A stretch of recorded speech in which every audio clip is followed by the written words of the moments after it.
Hello everybody and welcome to RavenzCraft Magick. In this episode, I want to show you how to correctly read your astrological birth chart, and I want to explain the differences between the two different types of zodiac astrology. Now, all throughout history, there have been many scientists and great minds that agree that the planets and the solar system have a lot to do with what goes on in our reality and also how they influence us greatly. Astrology is about learning yourself, and reading your natal or your birth chart will teach you a lot about the potential that you have, and astrology teaches you how to recognize what you're good at and apply it to your life to achieve what you want to achieve. Now, on the astrological chart, there are three main areas that I want to get you familiar with. The first are the zodiac signs, which everyone has one. The second are the planetary symbols. They represent the planets. And the third is the houses in which the planets are in, the area on the wheel in which the planets are located. Now, you're going to notice the graph has a north, south, east, and west line. The line that runs from east to west is the horizon in the sky. So, starting at the 12 there, the sun would be rising above the horizon. And the directions of east and west are switched because the sun rises in the east, so the east would be on the left side of the chart instead of on the right.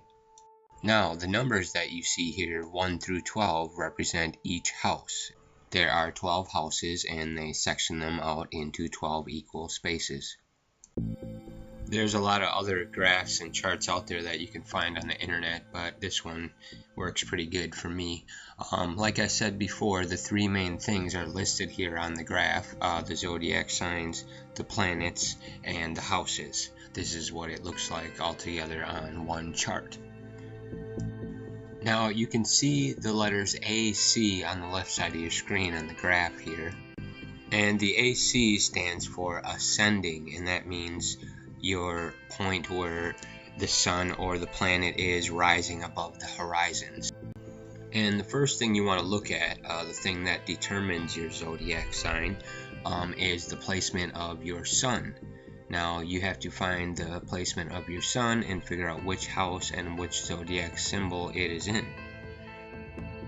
Now, in this case, on this graph, it appears the sun is in the sign of Sagittarius. Now, this is why editing your time and entering the information correctly is really important, because slight minutes or hours can totally change the aspects of the sun placement and your sign and all of that. So just do some research and try to be as accurate as possible with the time and place of your birth. Okay, now, the three main things on the wheel we're focusing on: the planets, the zodiac sign, and the houses. Now, like I said before, there are 12 houses, and I want to briefly explain which each house means, because this is very important in understanding and reading the chart correctly. So you might want to get a pen and paper, draw a little circle, draw a little chart, and kind of jot down what each of these houses mean, because this is important. And the houses represent the areas of your life in which the planets affect. Now, the first house is ruled by Aries, and this is your personality, your public appearance, what you put out to the world, basically how the world views and sees you. The second house is ruled by Taurus, and this is the house of money and possessions, what you desire most, what you think you need to have. The third house is ruled by Gemini, and it is about communications, family, siblings, and the community that surrounds you. The fourth house is ruled by Cancer, and this is more like your home family, your private family, or your mother. It also can represent your childhood. The fifth house is ruled by Leo, the lion, and this represents your creativity, your hobbies, what you love to do, your passion in life. The 6th house is ruled by Virgo, and this represents your health, your daily routines, your job, your professional skills can also be represented by Virgo. Alright, the 7th house is ruled by Libra, and that represents your marriage, your partnerships, your interactions with other people, and it can also deal with legal actions. The 8th house is ruled by Scorpio, can represent, phases of life like your death and your rebirth, inheritances, your sexuality, who you are, the long-term phases that create your character. The 9th house is represented by Sagittarius, and Sagittarius is about philosophy, religion, academics, travel, the long journeys of exploration through learning and travel and truly understanding the world around you. The 10th house is ruled by Capricorn, and it is about your achievements, your hard work. It also represents your reputation or your fame. It also represents your career or your long-term calling of what you need to do in your life. The 11th house's ruling sign is Aquarius, and this is about your friends, your fortune, career rewards, your expectations of life, your goals in life, your hopes, your dreams, and your wishes. And finally, the 12th house, it's about your mysteries, your sensitive intellect, your imaginative mind, kind of your more private dreams or your private thoughts, your kind of intuitive feelings about things. The 12th house is ruled by Pisces, and it also represents water, and that relates to your subconscious mind. Alright, so that was the brief explanation of the 12 houses that represent the areas on the wheel in which the planets are in. Here's a chart that I would like you to study and familiarize yourself with. Once you get familiar with these things, it'll be a lot easier to read the chart. Now, the signs of the zodiac are basically the qualities of your life, and the planets affect the experiences of your life, or they kind of shape your personality. They alter your character. The planets are like powers. For example, Mars is that red aggressive power, and it would inflict aggressive or masculine type of energy onto whatever planet was next to it, or as you would say, in conjunction to each other. Now, if you look at the right side of this chart, you'll see conjunction, opposition, trine, and so on, and these are the positions that the planets are to each other. They create lines and patterns which are shown in the middle of the chart, which are called the aspects, and they create certain patterns which mean certain things, such as conjunction meaning a planet right next to it, or a trine talking about 3 planets in a certain point on the chart. If you draw a line, they all connect to a perfect triangle, and a trine is a good thing. It's a flowing good energy. So if you see triangles on your birth chart, that's a good thing. This is actually the birth or natal chart of Donald Trump, so you can see what trines can do for you in your life. Now, one more important fact that you must know if you want to open your mind and really know astrology. There are 2 types of astrology. One is called tropical astrology, which the Western world, us, normally use for horoscopes and things like that. Now, the Eastern tradition has a more ancient and more accurate astrology, and this is called sidereal astrology or Vedic astrology. Now, Vedic astrology is based on the Hindu or the Indian beliefs in astrology, and they were actually based on the actual locations of the planets at your birth. Now, in tropical or Western type astrology, it's kind of a seasonal schedule. It's based on, set past degrees and measurements, not the actual placements of the planets, which sidereal astrology, again, is based on the actual degrees and locations of the planets, when you look at them at the time that you are looking at. And the differences between the two can be up to 30 degrees of difference, meaning you could have a completely different zodiac sign or a different house that relates to the zodiac sign. You could be reading the wrong horoscope the whole time. No, it's not like you're reading the wrong one. It is just a different and more accurate way to read and learn about yourself in astrology. This is the sidereal or Vedic chart, or how they line up the houses on the sky. As you can see, it's a little bit different and a little more complicated, a different path around the way. But if you apply it to the galaxy in the sky, it lines up and you can see how it makes a lot more sense. You still continue a path from house 1, 2, 3, 4, and so on, but it is not in a perfect circle. It is kind of a meandering line that swirls back and forth, as you would think the planets kind of have adjustments and meandering or orbits that aren't perfectly circle. Okay, so the main influences that you want to look for on your chart are the sun, the moon, and the ascending planet. These are the three main things that make up who you are, your character, and your personality.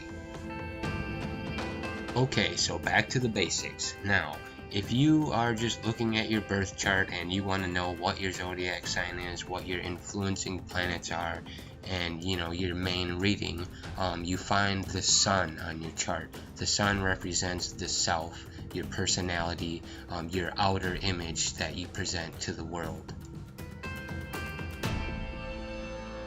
The next point you would look at on your chart would be the planet or the symbol that is above your ascending point.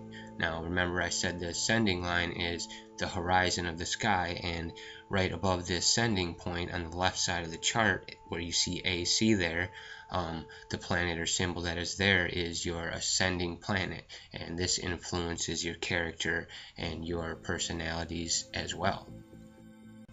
So in this case, on old Donald Trump's chart here, you see Mars is his ascending planet, meaning he has aggressiveness and passion for what he wants to do.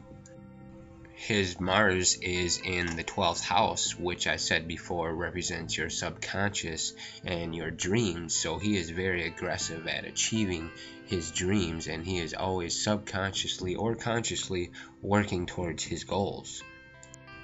Now you see his sun symbol is in Gemini, which makes his zodiac symbol Gemini, and that can kind of explain a little bit about his personality, huh?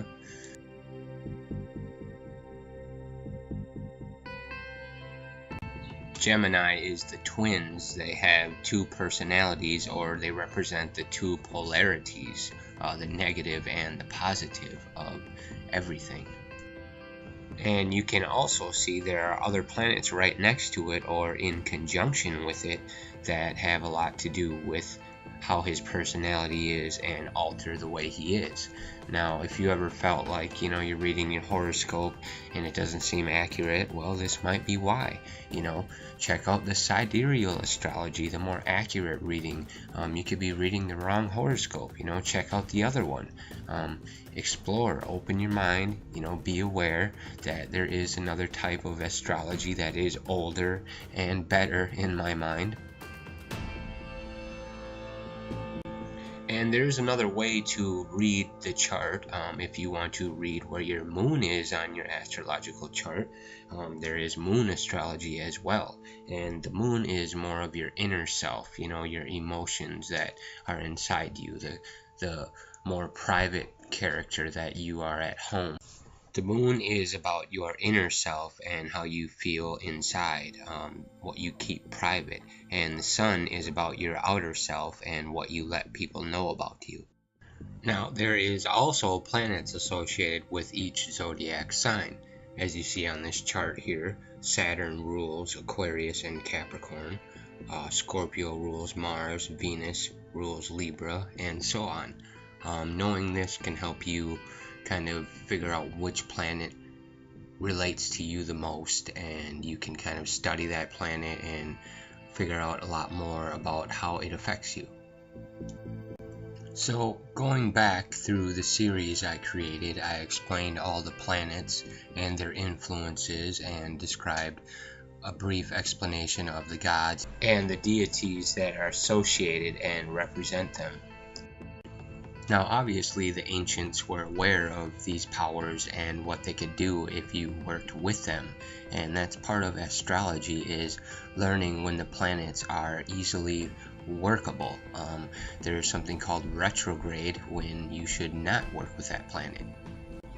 What retrograde means is the orbit of the planet is reversed and it's spinning or moving in the opposite direction it normally does.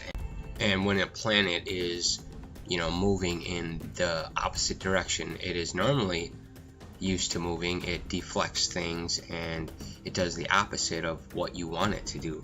For example, Mercury is kind of a bad planet to work with in its retrograde. Mercury is about communications, things like that. So when Mercury is in retrograde, it can screw up internet signals, phone signals, all kinds of stuff. I mean, communications with people will be off. Sometimes you see those days where everything's all screwed up, nothing's lining up.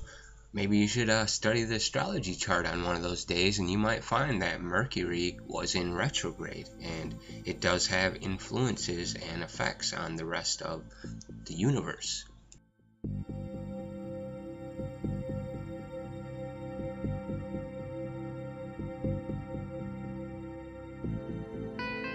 Now, there are many practices and religions that incorporate the planets into their magical work and their rituals and ceremonies, because the planets are ancient. They've been there before the ancients. We don't even know how long the planets have been there, but what we do know is they do influence us and they do have energy. And what astrology and planetary magic is all about is learning how to work with these energies. You have to find the times that these energies are at their best and take that opportunity to use them in your life and acquire the knowledge and the power that it brings you. Now, the ancient Aztec Indians were very advanced for their time. They created a very complicated calendar. They worked with the planets. They have many gods. The Aztecs actually have hundreds of gods and goddesses. They have a god for almost every day. It's pretty amazing. I'm going to be making an episode about Aztec astrology on its own, because there's a lot of amazing things that I want to share with you. The Aztecs were a pretty awesome civilization, one of the fastest growing and largest civilizations actually. Now, I came across this chart here. It's about the Norse astrology and how they related the gods and the zodiac symbols with the realms. I study Norse mythology and I thought this was pretty cool. And I have recently done a small video about runic astrology. It talks about how the Norse used runes and their gods and connected them with the planets as well. So obviously throughout history, the ancients were aware of this. The Greeks, the Norse, the Indians, all the religions and tribes and gatherings of people, they knew that life was related or based on the stars and the sky. Now, I know, or at least in my mind, I think that the stars and the planets were a big part in the creation of religion. They worship these lights and powers in the sky because they knew they granted great abundance and great energies upon the earth, and they knew that without these planets and stars that they would not be, the earth would not be. They knew that everything is connected in some small way and everything has to work perfectly, and you have to learn about the times when things are good to work with, and you have to learn about the times when they are not good to work with. Now, I just want to tell you that you shouldn't approach astrology or magic, looking for all the answers in life. Magic and astrology just points out your values and the things that you can do well. You have to apply those in your life, but doing astrology and studying these things can, bring them to your mind and, show you, hey, you're good at this, so pursue it. But it takes you to actually pursue these things and do them. It's not gonna just happen in an instant because it's magic, life is magic. You make it happen. It's not gonna all come to you in one day like, voila, I'm rich or I'm magical, It's the little things every day that you have to do, the little important things, the repetition, that's all it is self-mastery. You have to master, doing the same things that you must do every day, getting up, going to work, getting a couple hours of sleep, going to work anyways because you have to. That's what successful people have done. They have just mastered the little things in life. It's not the huge big movements. I mean, sometimes it can be, but mostly it's just about the little repetitive things. And it's hard to learn. I mean, you do it over and over again and you still do the same thing. But you just got to realize that if you do apply yourself and you do find out what you're good at, it's easier to set your aim or target something. You can't reach something if you don't have the goal. And learning about planetary magic and astrology helps you see that goal, or helps you see what you can do and what you are good at. You can create life. You manifest your reality. You are the creator. And once you realize that, everything just starts working. Alright, well, I should bring this episode to an end. I hope you go back through my Planetary Magic series if you have not watched it already, and take notes, write things down, because it took me a really long time to find all that information and study it and give it to you guys. And also, before I go, I want to mention and give a shout out to Odin's Beard Woodworking. He's making some awesome things and getting better at what he's doing. He makes things such as runes, models for your altar. I've recently seen some animal carvings on his site, and I'm sure he does custom carving, so he's doing awesome. Check him out. And also, I want to mention another company called Rune Oil Beard Company. They have a lot of cool products, much more than just beard oil. They have soaps and salts and a lot of other awesome things. You can check them both out on Facebook. I'll put their links up here. And these companies are run by people just like us. So I mean, their service is great. They're very responsive. They'll talk to you. They'll support you. And also, they're running their business and raising money for a very good cause. Go check them out. As I always say, stay on the positive path, and I will see you next time. Thanks.